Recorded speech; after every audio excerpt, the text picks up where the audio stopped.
प्रिय भक्तों, क्या आपके जीवन में भी ऐसा समय आया है जब सब कुछ होते हुए भी कुछ भी सही नहीं चल रहा? क्या कभी ऐसा लगा है कि जैसे आपके अपने कर्म आपके ही खिलाफ खड़े हो गए हों?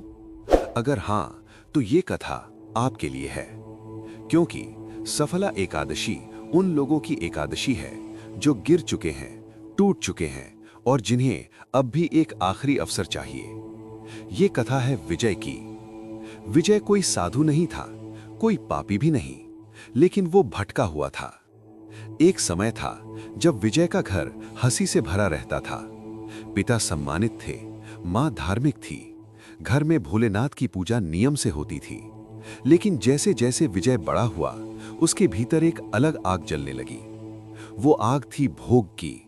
वो सोचता, जिंदगी सिर्फ पूजा से नहीं चलती, सब करते हैं, मैं भी करूंगा। धीरे धीरे वो संगत बदलता गया। पहले बस देर से घर आना, फिर झूठ बोलना, फिर नशा। मां समझाती, बेटा ये रास्ता अच्छा नहीं। विजय हंस देता, सब ऐसे ही जीते हैं मां। पिता ने कड़ा शब्द कहा। विजय ने घर छोड़ दिया। यहीं से उसका पतन शुरू हुआ। कुछ सालों में जो पैसे थे उड़ गए, जो दोस्त थे गायब हो गए, और जो शरीर था वो कमजोर हो गया। एक रात विजय अकेला बैठा था, नशा उतर चुका था, और उसी पल उसके भीतर एक आवाज उठी, तू यहां कैसे पहुंच गया? ये आवाज डर की नहीं थी, ये पश्चाताप की थी। उस रात उसे नींद नहीं आई। अचानक उसे अपने पिता का चेहरा याद आया, मां की आंखें याद आईं, और पहली बार वो रोया। अगली सुबह वो मंदिर पहुंचा, कई साल बाद। मंदिर में शिवलिंग के सामने दिया जल रहा था, धूप की सुगंध थी। विजय वहीं बैठ गया। कोई मंत्र नहीं आता था, कोई प्रार्थना नहीं, बस इतना बोला, अगर आप अब भी मुझे सुनते हैं तो मुझे खुद से बचा लीजिए। उसी क्षण मंदिर के पुजारी ने कहा, आज सफला एकादशी है। विजय ने पहली बार ये नाम ध्यान से सुना। पुजारी बोले, ये एकादशी उनके लिए है जो सब खो चुके हैं, और फिर भी अगर एक दिन संयम रख लें तो भोलेनाथ उन्हें नया जीवन देते हैं। विजय का मन कांप गया। उस रात उसने सपना देखा। उसने देखा वो एक गहरे अंधकार में खड़ा है। चारों ओर 11 द्वार हैं। हर द्वार से एक भाव निकल रहा है, क्रोध, लोभ, मद, मोह, ईर्ष्या, डर, लालच, अहंकार, पश्चाताप, भूख और पीड़ा। तभी एक गंभीर स्वर गूंजा, ये मेरे 11 रुद्र रस हैं। विजय कांप गया। स्वर फिर आया, जो इन 11 भावों को एक दिन वश में कर ले, उसका जीवन सफला हो जाता है। नींद टूट गई। विजय की आंखें भीगी हुई थीं। आज उसने निर्णय लिया, वह सफला एकादशी का व्रत रखेगा। लेकिन प्रश्न ये था, क्या विजय एक दिन भी संयम रख पाएगा? क्या उसके भीतर 11 रसों की आग शांत हो पाएगी? और क्या भोलेनाथ वाकई उसे स्वीकार करेंगे? भक्तों, यहीं से सफला एकादशी की असली कथा शुरू होती है। प्रिय भक्तों, सफला एकादशी का व्रत कोई साधारण व्रत नहीं होता। ये व्रत देह का नहीं, मन और वासना का युद्ध होता है। जो व्यक्ति सिर्फ भूख सहने को व्रत समझता है, वो सफला एकादशी का अर्थ नहीं जानता। और अब विजय इसी युद्ध में प्रवेश कर चुका था। सूर्य अस्त हो चुका था, दिन ढल गया था। पूरे दिन विजय ने कुछ नहीं खाया था। शरीर कमजोर था, लेकिन मन उससे भी ज्यादा डगमगा रहा था। उसने निश्चय किया था, आज चाहे कुछ भी हो, वो व्रत नहीं तोड़ेगा। लेकिन रात धीरे धीरे भारी होने लगी। भूख पहले पेट में उठी, फिर सिर में चढ़ी, और फिर यादों में उतर आई। उसे याद आया वो समय जब वो देर रात मांस, मदिरा और व्यर्थ भोग में डूबा रहता था। आज वही शरीर खाली था। अचानक उसके भीतर एक आवाज उठी, एक दिन का व्रत ही तो है, सुबह तो खा ही लेगा। ये था पहला रुद्र रस, मोह। मोह बोला, इतनी कठोरता क्यों? भोलेनाथ इतने निर्दयी नहीं हैं। विजय हिल गया। उसका मन बहाने ढूंढने लगा। तभी दूसरी आवाज उठी, तो क्या समझता है, एक दिन का व्रत तेरे पाप धो देगा? ये था दूसरा रुद्र रस, अहंकार। अहंकार बोला, तू बहुत गिर चुका है, अब सुधरने का नाटक मत कर। विजय जमीन पर बैठ गया, पसीना बहने लगा। फिर एक और भाव उभरा, अगर आज कुछ हो गया तो, अगर भूख से कमजोरी बढ़ गई तो। ये था तीसरा रुद्र रस, भय। डर उसके गले को जकड़ने लगा। विजय दिए के सामने बैठ गया, हाथ जोड़कर कुछ बोलना चाहता था, लेकिन शब्द नहीं निकल रहे थे। तभी मन में एक स्मृति उभरी, मां की आवाज, बेटा, भोलेनाथ भूखे नहीं, भाव के भूखे हैं। विजय की आंखों से आंसू घिर पड़े, लेकिन रात अभी बाकी थी। अब चौथा रुद्र रस जागा, क्रोध। क्रोध बोला, क्यों तुझे ही इतना सहना पड़ रहा है? बाकी लोग मौज कर रहे हैं। विजय ने दीवार पर मुक्का मारा, हाथ दर्द से कांप गया। तभी पांचवां रस उभरा, ईर्ष्या। देख, तेरे पुराने दोस्त कितने सुखी हैं और तू यहां अकेला बैठा है। विजय चीखना चाहता था, लेकिन उसके मुंह से सिर्फ एक शब्द निकला, शिव। ये नाम जैसे अंधेरे में एक छोटी लौ था। अचानक छठा रुद्र रस उभरा, लालच। बस थोड़ा सा खा ले, फिर पूरी जिंदगी सुधर जाना। विजय उठा, रसोई की ओर एक कदम बढ़ाया, लेकिन उसी क्षण उसे सपना जैसा दृश्य दिखाई दिया। उसने देखा एक विशाल शमशान, बीच में भोलेनाथ ध्यान में लीन हैं। उनके चारों ओर 11 अग्नियां जल रही हैं। हर अग्नि एक भाव की है। भोलेनाथ ने आंखें खोलीं। उनका स्वर भारी था, एक रात संयम नहीं रख सकता तो जीवन कैसे बदलेगा? विजय घुटनों पर गिर पड़ा। अब सातवां रस उठा, पश्चाताप। उसे अपने पिता का अपमान याद आया, मां की भीगी आंखें याद आईं। वो फूट फूट कर रो पड़ा। आठवां रस, पीड़ा। शरीर दुखने लगा, कमर टूट सी गई। नौवां रस, भूख। पेट में आग जलने लगी। 10वां रस, अकेलापन। उसे लगा जैसे दुनिया में कोई उसका नहीं। और फिर अंतिम 11वां रस उभरा, श्रद्धा। ये कोई शोर नहीं था, ये शांत था। श्रद्धा बोली, तू आज नहीं टूटा तो कल बदलेगा। विजय वहीं जमीन पर लेट गया। रात धीरे धीरे कटती रही। अचानक ब्रह्म मुहूर्त का समय हुआ। हवा ठंडी हो गई, मन शांत हो गया। विजय ने आंखें बंद की। उसे लगा जैसे किसी ने उसके सिर पर हाथ रखा हो। कोई आवाज नहीं, लेकिन एक अनुभूति, तू अकेला नहीं है। आंखें खुली। पूर्व दिशा में हल्की लालिमा थी। विजय अब भी भूखा था, लेकिन टूटा नहीं था। उसने धीरे से कहा, भोलेनाथ, मैं पहली रात पार कर गया, लेकिन सफला एकादशी अभी पूरी नहीं हुई थी। अभी दिन बाकी था। अभी सबसे बड़ी परीक्षा आनी थी, जब शरीर और कमजोर होगा, जब मन और चालें चलेगा, और जब विजय को अपने जीवन का सबसे कठिन निर्णय लेना होगा। दिन की परीक्षा, भूख, क्रोध, मोह का चरम और भोलेनाथ का प्रथम स्पष्ट संकेत। प्रिय भक्तों, रात को जागकर व्रत निभा लेना कठिन होता है, लेकिन दिन की परीक्षा उससे भी अधिक निर्दयी होती है, क्योंकि दिन में सिर्फ भूख नहीं लगती, दिन में जीवन की पूरी पुरानी आदतें एक साथ हमला करती हैं। और अब विजय उसी कठोर दिन में प्रवेश कर चुका था। सूर्य उग चुका था, आसमान साफ था, लेकिन विजय के भीतर घना अंधकार था। पूरी रात जागने के कारण शरीर टूट चुका था, पैरों में जान नहीं थी, सिर भारी लग रहा था।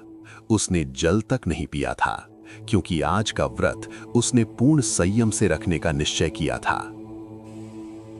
सुबह होते ही पहला रुद्र रस फिर जागा, भूख। पेट में ऐसी ऐंठन उठी जैसे अंदर कोई नाखून चला रहा हो। विजय दीवार के सहारे बैठ गया, मुंह सूख चुका था। तभी दूसरा रस फिर सक्रिय हुआ, मोह। मोह बोला, देख, सफला एकादशी है, फल खा ले, थोड़ा पानी पी ले, इतना कठोर क्यों बन रहा है?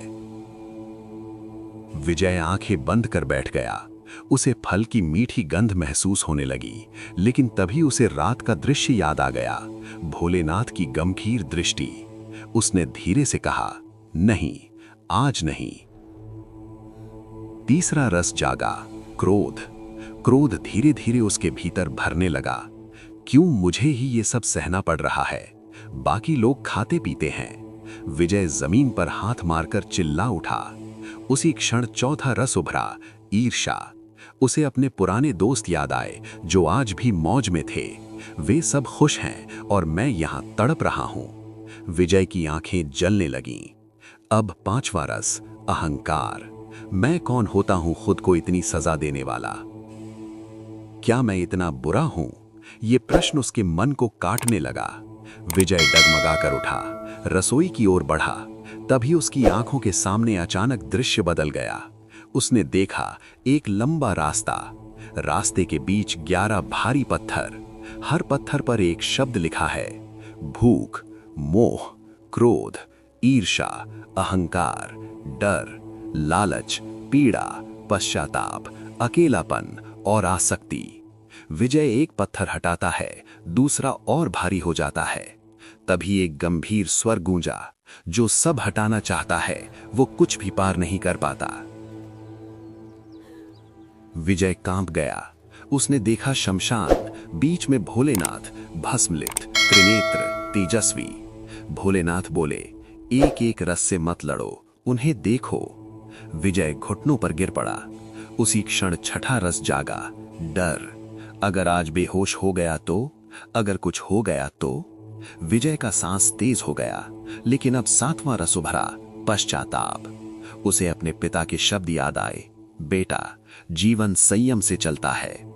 मां का माथा याद आया। विजय रो पड़ा। आठवां रस, पीड़ा। पैरों में जान नहीं थी, हाथ कांप रहे थे। नौवां रस, अकेलापन। उसे लगा जैसे दुनिया में उसका कोई नहीं है। लेकिन तभी 10वां रस उभरा, श्रद्धा। ये बहुत धीमा था लेकिन मजबूत। श्रद्धा बोली, तू अकेला नहीं है। विजय दीवार के सहारे बैठ गया। उसी क्षण उसने देखा मंदिर की घंटी अपने आप बजने लगी। पुजारी ने बाहर आकर कहा, जो सफला एकादशी का दिन संयम से काट लेता है उस पर भोलेनाथ पहली दृष्टि डालते हैं। विजय सन्न रह गया। उसके शरीर में अब भी कमजोरी थी, लेकिन मन में एक अजीब शांति उतर आई। उसे लगा जैसे किसी ने कंधे पर हाथ रखा हो।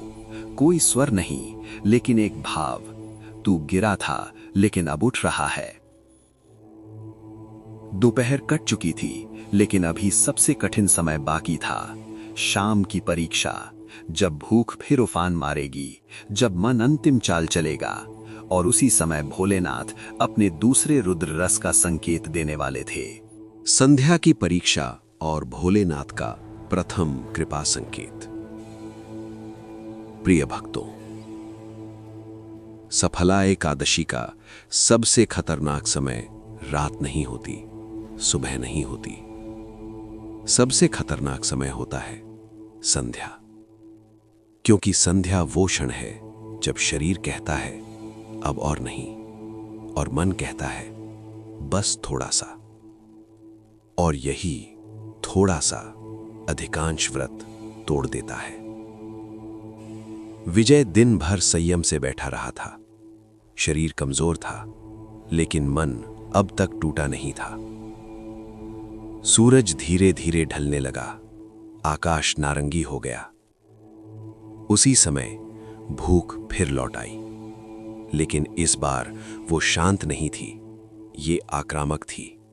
पेट में आग सी जलने लगी, मुंह में कड़वाहट भर गई। तभी लालच ने अपना पूरा रूप लिया।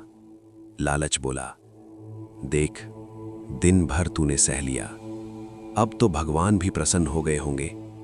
बस एक फल खा ले, एक घूंट पानी पी ले। विजय हिल गया। उसका शरीर सच में टूटने लगा था। वो रसोई के पास पहुंचा। फल सामने रखे थे। उसी क्षण मोह भी लौट आया। मोह बोला, भोलेनाथ इतने कठोर नहीं, वो दयालु है। दयालु भगवान भूखा क्यों रखना चाहेंगे? विजय का हाथ फल की ओर बढ़ गया, और तभी उसके भीतर एक और स्मृति उभरी, उस रात की जब वो नशे में अपने पिता से ऊंची आवाज में बोल पड़ा था, पिता ने सिर्फ इतना कहा था, बेटा, संयम कमजोरी नहीं होता। विजय का हाथ कांप गया, फल हाथ से गिर गया। अब क्रोध उभरा। क्रोध बोला, क्यों पुरानी बातें याद कर रहा है? क्यों खुद को इतना कष्ट दे रहा है? विजय दीवार से लग गया। उसका शरीर कांप रहा था। अब डर ने आखिरी चाल चली। डर बोला, अगर तू गिर पड़ा तो, अगर तुझे कुछ हो गया तो। उसकी सांस तेज हो गई। आंखों के सामने अंधेरा छाने लगा। विजय जमीन पर बैठ गया। उसने आंखें बंद की, हाथ जोड़ लिए। आज उसके पास कोई शब्द नहीं थे, कोई मंत्र नहीं, बस एक ही भाव, अब आप ही संभालिए। उसी क्षण अजीब सी शांति छा गई। हवा अचानक ठंडी हो गई। दिया जो बुझने वाला था फिर सीधे जलने लगा। विजय ने आंखें खोली।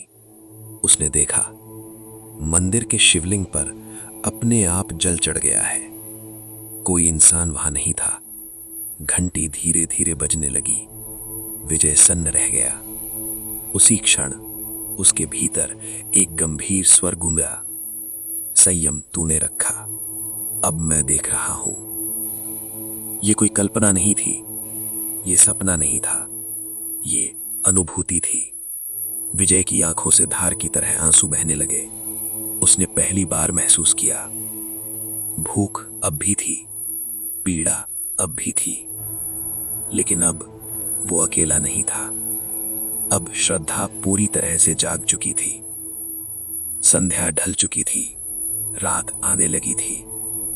विजय अब भी भूखा था, लेकिन उसके भीतर एक अद्भुत ताकत भर चुकी थी। वो शिवलिंग के सामने बैठ गया। धीरे धीरे उसने शिव नाम जपना शुरू किया, ओम नमः शिवाय। हर जप के साथ मन हल्का होता गया। उसी समय पश्चाताप ने नया रूप लिया। अब वो दोष नहीं दे रहा था, वो स्वीकार कर रहा था। उसने कहा, मैंने गलतियां की, लेकिन अब भागना नहीं चाहता। रात गहराने लगी, लेकिन आज विजय को नींद नहीं आ रही थी, क्योंकि उसके भीतर एक नई रोशनी जग चुकी थी। उसी रात उसने फिर सपना देखा। उसने देखा एक ऊंचा पर्वत। पर्वत की चोटी पर भोलेनाथ ध्यान में बैठे हैं। नीचे 11 अग्नियां जल रही हैं, लेकिन अब वे डरावनी नहीं है। हर अग्नि एक भाव है और हर भाव शांत हो रहा है। भोलेनाथ ने आंखें खोली। उन्होंने सिर्फ इतना कहा, तीसरा द्वार खुल चुका है। विजय घुटनों पर गिर पड़ा। नींद खुल गई। रात अब भी बाकी थी और सफला एकादशी का सबसे गूढ़ चरण अब आने वाला था। जब मन शांत होगा, जब अहंकार टूटेगा और जब भोलेनाथ अपने अगले रुद्र रस का साक्षात्कार कराएंगे। रात्रि का गूढ़ चरण, अहंकार का विसर्जन और भोलेनाथ का द्वितीय संकेत। प्रिय भक्तों, सफला एकादशी की रात साधारण रात नहीं होती। ये वो समय होता है जब शरीर थक चुका होता है, मन शांत होने लगता है और अहंकार आखिरी बार अपनी पूरी शक्ति से सामने आता है। क्योंकि अहंकार जानता है, अगर ये रात पार हो गई तो उसका अंत निश्चित है। और अब विजय इसी अंतिम आंतरिक युद्ध में प्रवेश कर चुका था। संध्या ढल चुकी थी। मंदिर में हल्का अंधेरा था। दिए की लौ स्थिर चल रही थी। विजय शिवलिंग के सामने बैठा था। शरीर थका हुआ था, लेकिन मन पहली बार शांत लग रहा था। फिर भी अंदर कहीं एक हल्की सी चुभन थी। ये अहंकार था। अहंकार बोला, देख, तूने पूरे दिन का व्रत निभा लिया, इतनी पीड़ा सही, अब तो भगवान को प्रसन्न होना ही चाहिए। विजय सन्न रह गया। उसे समझ आ गया, अहंकार अब धर्म का मुखौटा पहनकर बोल रहा है। अहंकार आगे बोला, अब तू दूसरों से ऊंचा है, अब तू चुना हुआ है। विजय के हृदय में एक कंपन हुआ। वो धीरे धीरे जमीन पर सिर झुका बैठ गया। उसने धीमे स्वर में कहा, नहीं, अगर मैं चुना हुआ होता तो मैं गिरा ही क्यों। उसी क्षण पश्चाताप फिर जागा, लेकिन इस बार वो दुख नहीं था, ये स्वीकृति थी। विजय की आंखों के सामने पूरा जीवन फिर से घूम गया। गलत फैसले, टूटे रिश्ते, झूठ, नशा, अपमान। लेकिन आज इन स्मृतियों में कड़वाहट नहीं थी, वो बस देख रहा था। तभी एक और भाव उभरा, लज्जा। लज्जा बोली, तू इतनी देर कहाँ था। विजय फूट फूट कर रो पड़ा। लेकिन ये रोना कमजोरी का नहीं था, ये भारी बोझ उतरने का रोना था। वो शिवलिंग के सामने लेट गया। उसने कहा, मैं कुछ नहीं हूं, ना अच्छा न बुरा, मैं बस आपकी शरण में आया हूं। उसी क्षण मंदिर की हवा बदल गई। दिए की लौ थोड़ी ऊंची हुई और एक बहुत गंभीर लेकिन करुण स्वर उसके भीतर गूंजा, जब तू कुछ नहीं बनना चाहता तभी तू मेरा होता है। विजय सिहर उठा। ये कोई कल्पना नहीं थी, ये भीतर की स्पष्ट अनुभूति थी। उसी समय उसने देखा, उसके सामने एक गहरा अंधकार था।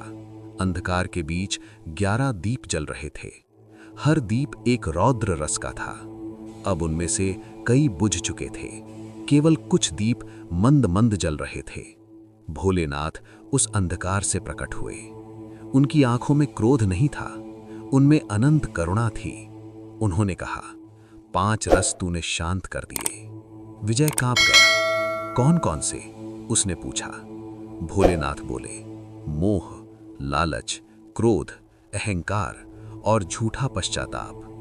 विजय की आंखों से फिर आंसू बहने लगे, लेकिन इस बार आंसू भय के नहीं थे, वे कृतज्ञता के थे।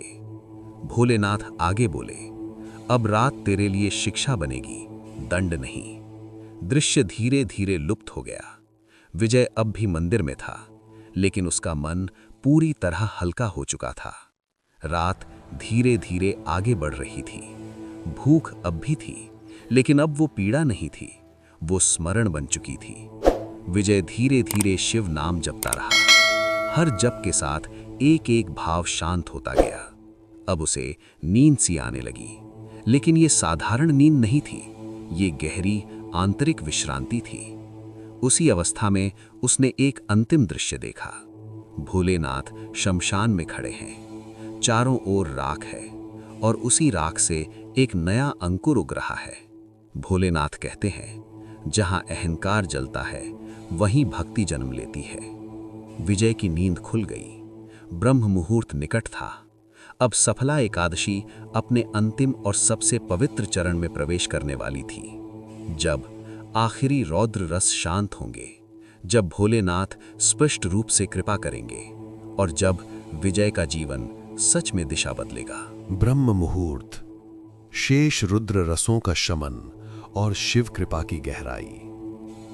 प्रिय भक्तों, सफला एकादशी की सबसे पवित्र घड़ी वो होती है जब रात और दिन एक दूसरे को छूते हैं। इसे कहते हैं ब्रह्म मुहूर्त।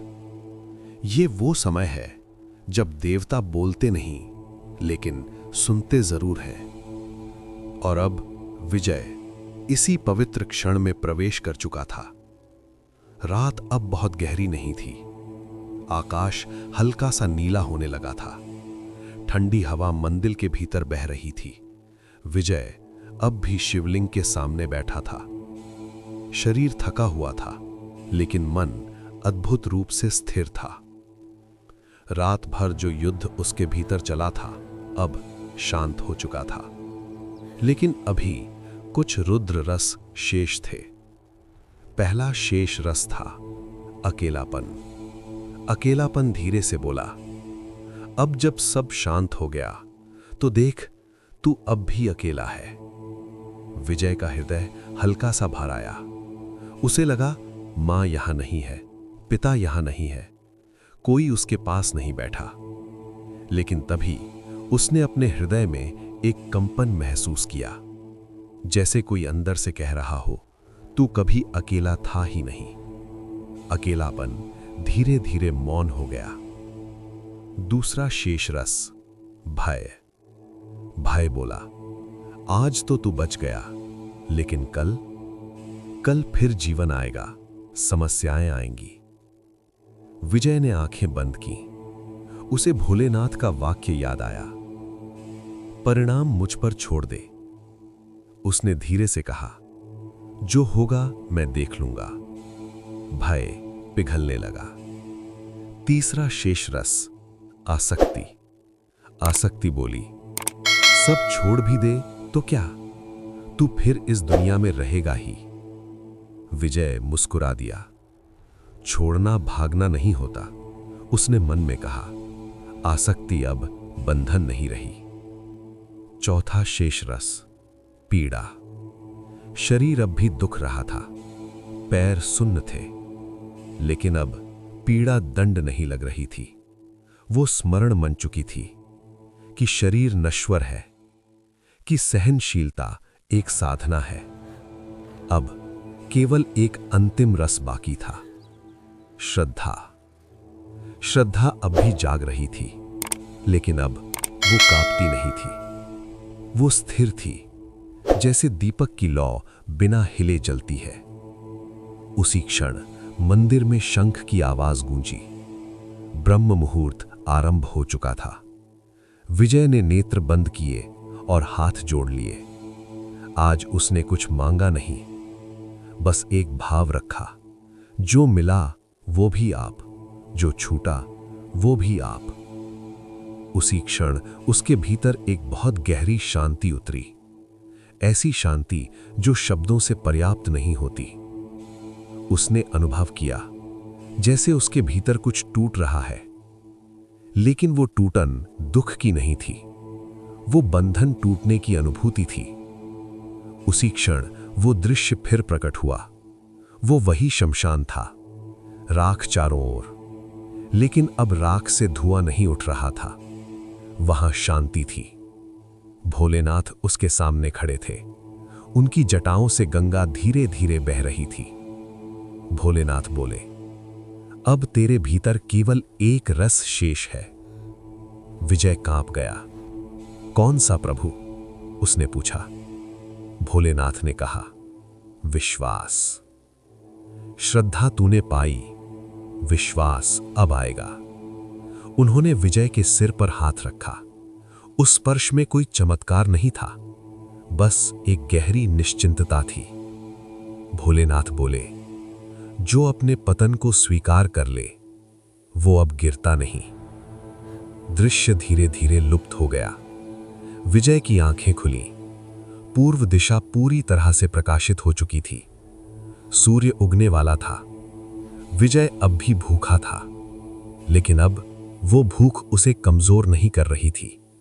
वो उसे याद दिला रही थी कि उसने खुद को जीत लिया है। सफला एकादशी अब अपने अंतिम चरण में थी, लेकिन अब एक प्रश्न शेष था। क्या विजय इस अनुभूति को जीवन में उतार पाएगा, या ये केवल एक रात की कृपा बनकर रह जाएगी? सूर्योदय के बाद की परीक्षा और शिव कृपा को जीने का संघर्ष। प्रिय भक्तों, बहुत लोग सोचते हैं कि व्रत उसी क्षण पूरा हो जाता है जब सूरज निकल आता है, लेकिन सत्य ये है, असली परीक्षा व्रत के बाद शुरू होती है, क्योंकि व्रत में मिली शांति अगर जीवन में ना उतरे तो वो केवल एक अनुभूति बनकर रह जाती है। और अब विजय उसी कठिन मोड़ पर खड़ा था। सूर्य पूरा निकल चुका था। मंदिर में हलचल बढ़ गई थी। घंटी बज रही थी। लोग स्नान कर पूजा के लिए आ रहे थे। विजय शिवलिंग के सामने खड़ा था। रात भर की साधना के बाद शरीर पूरी तरह थक चुका था, लेकिन मन अब भी शांत था। आज व्रत खोलने का समय था। पुजारी ने कहा, अब जल और फल ग्रहण कर लो। विजय ने जल का एक घूंट लिया। जैसे ही पानी गले से उतरा, शरीर में जान लौटने लगी, लेकिन उसी क्षण मन में एक नया विचार आया। अब तो व्रत पूरा हो गया। और यहीं सबसे सूक्ष्म रुद्र रस जाग उठा, उपेक्षा। उपेक्षा बोली, अब सब हो गया। अब फिर से पुराने जीवन में लौट सकते हो। विजय खिठक गया। उसे भोलेनाथ का वाक्य याद आया था, अनुभूति तूने पाई है, अब उसका भार तुझे उठाना है। विजय ने फल हाथ में लिया, लेकिन खाने से पहले रुक गया। उसने मन ही मन पूछा, क्या मैं सच में बदल गया हूं? मंदिर से निकलते ही जीवन फिर सामने आ गया। सड़क का शोर, लोगों की भीड़, दुकानों की आवाज। उसी भीड़ में उसे एक परिचित चेहरा दिखा। वो पुराना दोस्त था जिसके साथ विजय कभी गलत रास्तों पर भटका था। दोस्त मुस्कुराया, अरे आजकल बड़ा पूजा पाठ कर रहा है। उस मुस्कान में मजाक था। विजय का हृदय एक पल को डगमगाया। यही परीक्षा थी। अगर वो कुछ बोल देता तो अहंकार लौट आता, अगर हंस देता तो उपेक्षा जीत जाती। विजय शांत रहा। उसने सिर्फ इतना कहा, मैं सीख रहा हूं। दोस्त कंधे उचकाकर आगे बढ़ गया, लेकिन विजय के भीतर कुछ स्थिर हो गया। उसे पहली बार महसूस हुआ, शिव कृपा सिर्फ ध्यान में नहीं, वो बातचीत में भी परीक्षा लेती है। घर पहुंचा, मां ने उसे देखा। उसकी आंखों में चिंता थी। खाया कुछ? मां ने पूछा। विजय ने सिर हिलाया। मां ने फल सामने रखा। विजय खाने लगा। हर निवाले के साथ उसे एक बात स्पष्ट होती जा रही थी, अब भोग उसका स्वामी नहीं रहा, वो भोग को देख पा रहा था। दोपहर तक शरीर में थोड़ी शक्ति लौट आई, लेकिन मन अब भी सजग था। अचानक फोन बजा, पुराना नंबर, वही संगत। आज रात मिलते हैं। विजय का हाथ कांप गया। यही वो क्षण था जहां पूरा व्रत या तो जीवन बनेगा या सिर्फ कहानी। विजय ने फोन देखा। एक पल के लिए पुराना जीवन फिर सामने खड़ा था। तभी उसे ब्रह्म मुहूर्त का वाक्य याद आया, जो अपने पतन को स्वीकार कर ले वो अब गिरता नहीं। विजय ने फोन बंद कर दिया। उसकी सांस तेज थी, लेकिन उसने पीछे नहीं देखा। अब एक नया रस जाग रहा था, संयम। ये डर से नहीं बल्कि स्पष्टता से आ रहा था। शाम होते होते विजय फिर मंदिर गया। आज वो कुछ मांगने नहीं आया था, वो धन्यवाद देने आया था। उसने दिए के सामने सिर झुकाया और कहा, जो आपने दिखाया उसे जी पाऊं, बस इतनी शक्ति देना। उसी क्षण उसके भीतर एक उत्तर आया, शक्ति मैं देता हूं, मार्ग तू चुनेगा। विजय मुस्कुराया। अब वो समझ चुका था, सफला एकादशी एक दिन का व्रत नहीं, ये जीवन भर की दिशा है। लेकिन अभी कथा समाप्त नहीं हुई। अब विजय के सामने एक और कठिन चरण आने वाला था, समाज की दृष्टि, कर्मों का फल और शिव कृपा की व्यावहारिक परीक्षा। पुराने कर्मों की वापसी और समाज की कठोर परीक्षा। प्रिय भक्तों, भगवान जब किसी को बदलते हैं तो सबसे पहले उसका मन बदलते हैं, लेकिन जब संसार किसी को बदलता देखता है तो वो उसके अतीत को फिर से उसके सामने खड़ा कर देता है। और अब विजय उसी मोड़ पर था। सफला एकादशी बीत चुकी थी। शरीर धीरे धीरे सामान्य हो रहा था, लेकिन मन अब भी सजग था। विजय जानता था, अब असली जीवन शुरू हुआ है। अगले ही दिन वो काम की तलाश में निकला। नया जीवन शुरू करना था, लेकिन पहला ही कदम कठिन था। जहां जहां वो जाता, वहां उसे पहचाना जाता। अरे, ये तो वही है ना जिसका नाम अच्छा नहीं था। ये शब्द उसके कानों में तीर की तरह चुभते। पहले वाला विजय शायद लड़ पड़ता या शर्म से भाग जाता, लेकिन आज वो शांत खड़ा रहता। उसके भीतर एक आवाज कहती, ये भी तेरी परीक्षा है। एक जगह उसे सीधे मना कर दिया गया, हम तुम पर भरोसा नहीं कर सकते। विजय का सीना भार आया। वो मंदिर की सीढ़ियों पर आकर बैठ गया। मन में एक सवाल उठा, अगर सब कुछ पुराने कर्मों से ही तय है तो बदलने का फायदा क्या? यही था सबसे खतरनाक रुद्र रस, निराशा। निराशा बोली, देख लिया, लोग कभी नहीं भूलते। विजय की आंखें नम हो गईं। तभी उसे भोलेनाथ का वाक्य याद आया, मार्ग तू चुनेगा। उसने गहरी सांस ली। मैं मार्ग नहीं छोड़ूंगा, उसने मन में कहा। घर लौटते समय एक और परीक्षा आई। एक आदमी मिला जिससे विजय ने कभी गलत व्यवहार किया था। वो आदमी कड़वे स्वर में बोला, अब साधु बन गया। लोग हंस पड़े। ये अहंकार की अंतिम चुनौती थी। अगर विजय कुछ कह देता तो पुराना विजय लौट आता। विजय ने सिर झुका लिया, शांत स्वर में बोला, हां, मैं गलत था। भीड़ अचानक चुप हो गई। वो आदमी अचकचा गया। उसे ऐसी प्रतिक्रिया उम्मीद नहीं थी। यहीं विजय ने एक और रस शांत किया, प्रतिशोध। रात को विजय मंदिर गया। आज उसके मन में कोई उत्साह नहीं था, बस थकान थी। उसने शिवलिंग के सामने बैठकर कहा, मैं तो बदल गया हूं, लेकिन दुनिया नहीं मानती।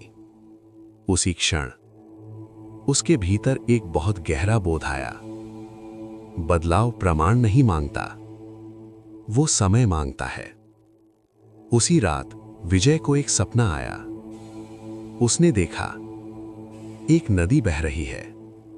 कुछ लोग उसके पुराने नाम चिल्ला रहे हैं, कुछ नए नाम। विजय नदी में खड़ा है।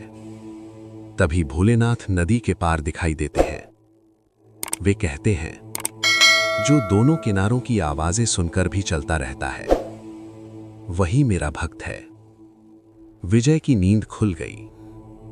सुबह उसने फिर से काम की तलाश शुरू की। इस बार एक छोटा काम मिला।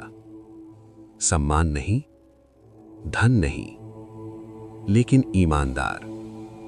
विजय ने वो काम स्वीकार कर लिया। लोगों ने कहा, इतना नीचे क्यों गिर रहा है? विजय मुस्कुरा दिया, मैं नीचे नहीं जा रहा। वो कहता है, मैं जड़ मजबूत कर रहा हूं।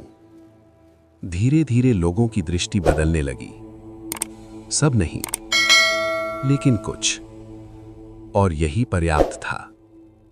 एक शाम मां ने कहा, बेटा, आजकल तू अलग लगता है। विजय ने कहा, अब मैं अपने अतीत से भागता नहीं। मां की आंखों में आंसू आ गए। उस रात विजय ने फिर से शिव नाम जपा। आज उसका मन हल्का था, लेकिन अभी एक अंतिम प्रश्न बाकी था। क्या विजय इस नए जीवन को स्थायी बना पाएगा, या कभी कभी पुराना मन फिर से उठाएगा? क्योंकि अंतिम परीक्षा अब आने वाली थी।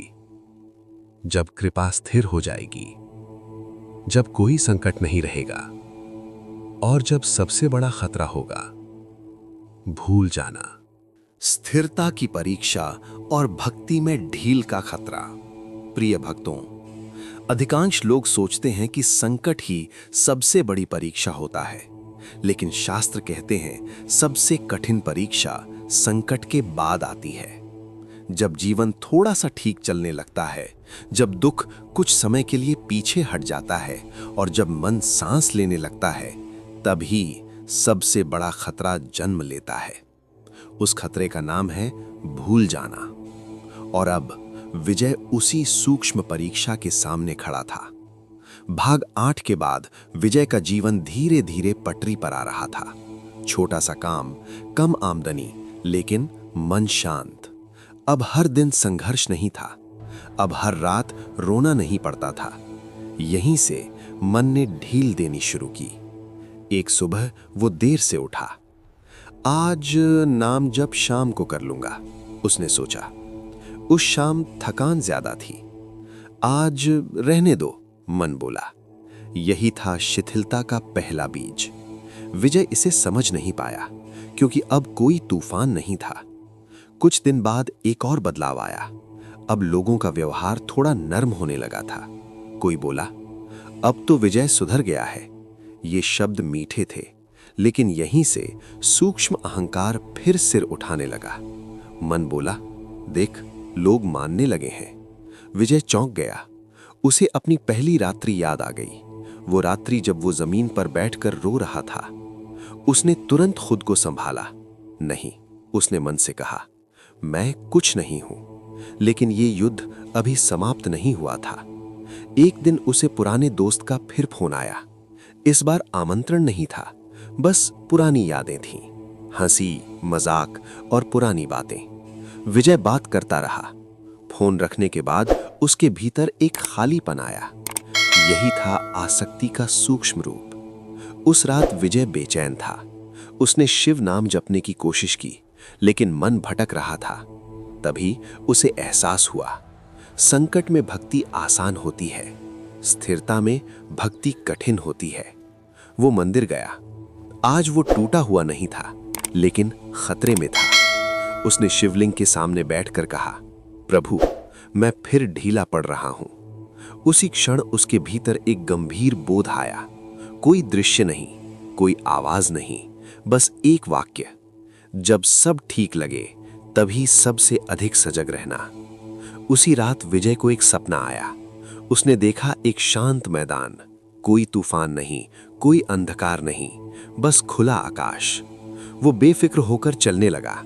तभी उसने देखा जमीन पर एक पतला सा दरार है। वो ध्यान नहीं देता और धीरे धीरे उस दरार में फिसलने लगता है। तभी भोलेनाथ प्रकट होते हैं। वे उसे डराते नहीं, बस कहते हैं, गिरने से पहले संभल जाना ही साधना है। विजय घुटनों पर बैठ जाता है। तो फिर मैं क्या करूं? वो पूछता है। भोलेनाथ कहते हैं, संघर्ष में मुझे पुकारा, शांति में मुझे याद रख। नींद टूट गई। विजय सीधे बैठ गया। उसने आज एक नया संकल्प लिया। चाहे जीवन कैसा भी हो, चाहे सुख हो या दुख, वो साधना नहीं छोड़ेगा।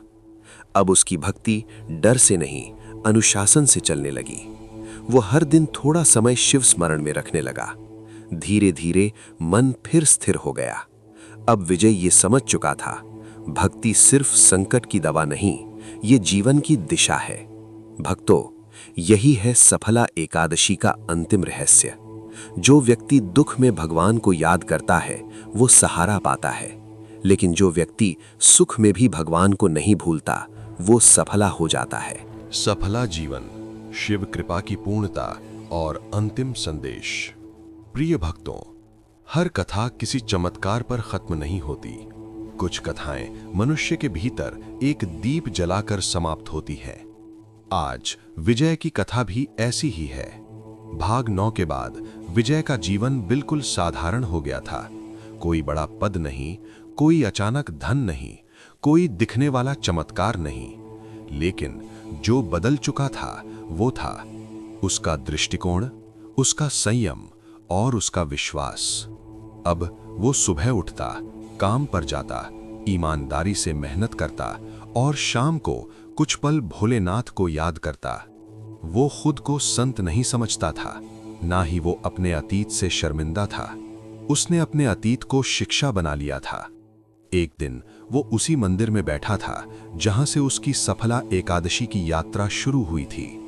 शिवलिंग वही था, दिया वही था, लेकिन विजय वही नहीं था। आज उसके भीतर डर नहीं था, आज उसके भीतर शिकायत नहीं थी। उसने आंखें बंद की और मन ही मन कहा, जो खोया वो भी जरूरी था, जो मिला वो भी आपकी कृपा। उसी क्षण उसके भीतर एक बहुत शांत अनुभूति हुई। कोई दर्शन नहीं, कोई आवाज नहीं, बस एक स्पष्ट बोध, अब कुछ साबित करने को बाकी नहीं है। उसे अपना पहला व्रत याद आया। भूख, पीड़ा, डर, आंसू और फिर उसे 11 रुद्र रस याद आए।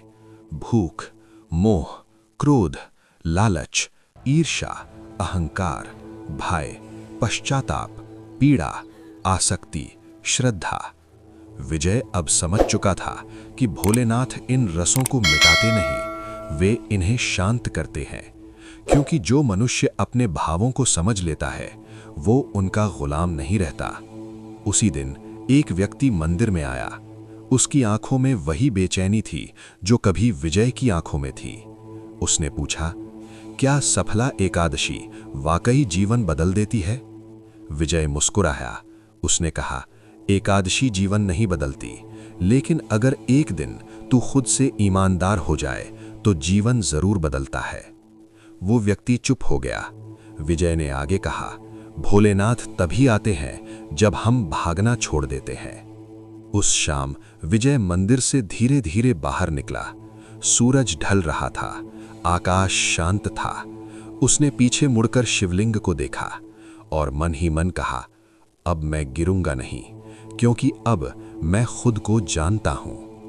प्रिय भक्तों, यही है सफला एकादशी व्रत कथा का अंतिम और सबसे बड़ा संदेश, ओम भोलेनाथ का संदेश। गिरना पाप नहीं है, भागते रहना पाप है। पश्चाताप कमजोरी नहीं, लेकिन स्वीकार सबसे बड़ी साधना है। जो व्यक्ति अपने दोषों से भागना छोड़ देता है, वही सफला हो जाता है। अगर आज आपके जीवन में बार बार गलतियां हो रही हैं, मन भटकता है, संयम टूट जाता है और लगता है कि अब बहुत देर हो गई है, तो याद रखिए, ओम भोलेनाथ कभी देर नहीं देखते, वे भाव देखते हैं। अगर आपको सफला एकादशी की ये दिव्य व्रत कथा अच्छी लगी हो तो कृपया वीडियो को लाइक करें, ओम शांति सागर चैनल को सब्सक्राइब करें। यहाँ आपको भोलेनाथ की कथाएं, व्रत कथाएं और जीवन को सही दिशा देने वाले धार्मिक संदेश नियमित रूप से मिलते रहेंगे। हमारी और भी वीडियो देखने के लिए यहाँ क्लिक करें। जय भोलेनाथ, आपका जीवन भी सफला हो।